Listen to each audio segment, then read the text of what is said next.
that the native predators have a role to play. And the coyotes, for example, help us keep the rodent population under control. The solution isn't foolproof. Recently, Becky and Dave lost several sheep to raiding black bears. It's still not a risk-free proposition, and that's really our main rationale for asking the consumer to get involved. We want people to understand what the real costs of agriculture are, and we need to do our part to try to be ecologically responsible, and the consumer needs to do their part to share the burden. Becky and Dave are demonstrating by example that livestock and wildlife can coexist, and other ranchers are paying attention. Overall, I'm pretty optimistic. I think I'm more optimistic than I was a few years ago. We've gotten telephone calls from ranchers all over the country and in Canada of people who say they don't feel represented by the typical stock growers associations, and they're intrigued by the idea of looking for alternatives. The change in attitudes extends to other groups who traditionally saw predators as an enemy to be eliminated. I've been hunting ever since I was old enough to carry a gun, which in Montana is 12. And as I grew up, really developed a sense of caring for the outdoors, and that's what got me interested in the environment. Environmentalists and hunters really should be working for the same thing. You know, it's all about habitat. Roads and motorized trails really break up elk habitat and bear habitat. I spend a lot of time working to convince the Forest Service to close roads and to rehabilitate some of the habitat out there that's been, impacted or broken up by roads and motorized trails. We'd like to hire... He doesn't need to convince Susan Lamont, a forest ranger in the Yellowstone area. Here on the Gallatin National Forest, I've helped obliterate over 100 miles of road. Biologists say roads are the #1 threat to wildlife. They leave habitats seriously fragmented and make it difficult for species like grizzly bears and cougars to avoid interactions with people. To my right is a road that we closed 5 years ago. Looking at it, you wouldn't even know that it used to be a road. It's completely overgrown. There are trees, woody debris, grass has come in. This is 100% effective road closure.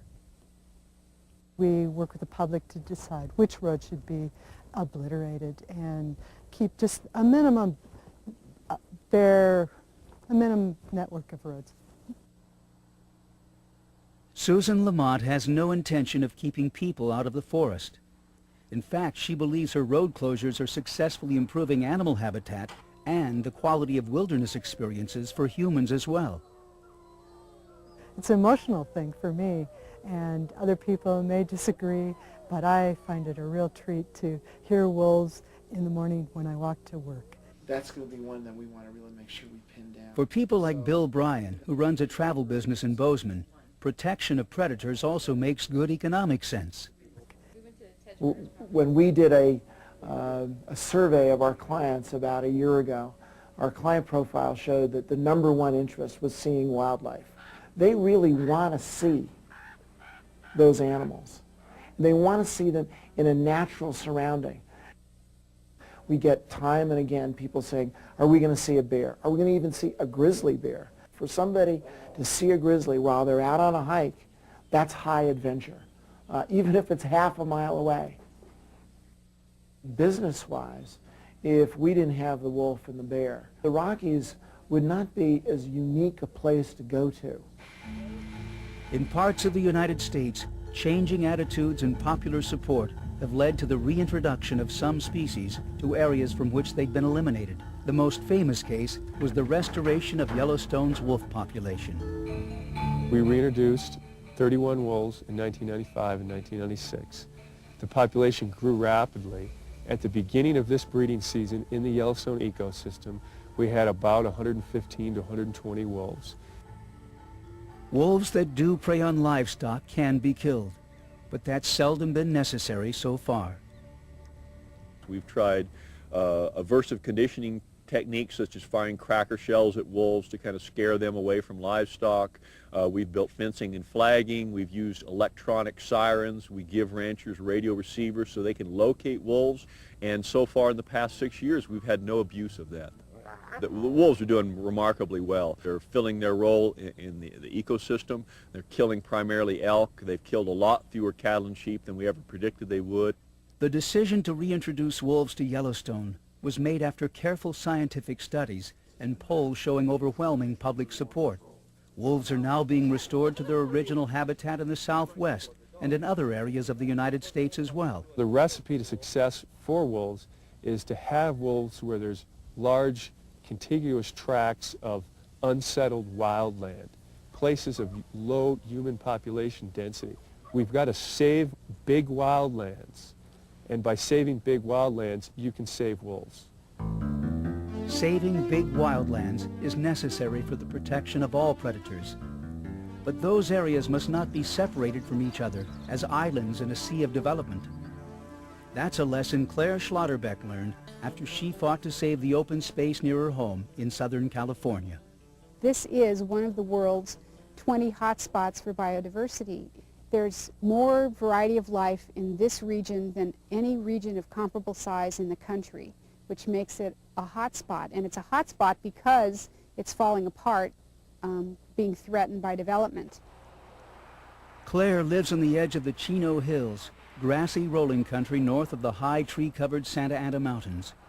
The Santa Anas are part of Cleveland National Forest, while the Chino Hills are protected by a state park Claire fought to create back in 1980. 15 million people live within an hour's drive of the area. The state park and national forest are separated by a busy freeway and by this deep arroyo called Coal Canyon. For wildlife, Coal Canyon provides what ecologists call connectivity, a corridor between large protected open spaces. And they all use this river of life to flow from the big, large open space of the Cleveland National Forest to Chino Hill State Park and beyond. A few years ago, a major housing project was planned for the lower part of Coal Canyon. Biologist Paul Beyer and park ranger Gary Hund warned conservationists that the development would block predator migration, dooming mountain lions and bobcats and threatening the entire ecosystem. It made me realize that everything I'd worked for the last 20 years as a volunteer in establishing Chino Hill State Park was at risk, and that unless we connected Coal Canyon to the Cleveland National Forest, everything I'd spent 20 years working on would be gone. So Claire looked for a way to stop the proposed subdivision. She persuaded other people to come and see Coal Canyon and join with her in the effort to save it. And we formed a very big coalition to help stop the development and purchase the land. But it was very expensive land because it was entitled and ready to build. In fact, they had to raise $50 million to buy the land. They got it from individuals, corporations, municipalities, foundations, and the state park system. We had to fight for every dollar. November 2000. Claire Schlotterbeck and her fellow activists celebrate victory as Coal Canyon is officially added to Chino Hill State Park, guaranteeing that predators will always have a corridor between the hills and the high Santa Anas. Citizen action to save the canyon was a resounding success. Perhaps more importantly, it was a victory for the principle of connectivity. And it redefined state parks' priorities. And in fact, it's been called a watershed moment in state parks because now they're the first state agency to get it. They understand that all the state parks they've saved are at risk unless they connect them to other large open spaces. And I hope it can serve as a real inspiring example to say, okay, let's look at the map. Where do we go next? We need to set aside more land now. It's never going to get any cheaper. By any standard 50 years from now, the land that we would buy today is cheap. You often hear from politicians that there's no money to do these kinds of things. There is money for anything we place priority upon.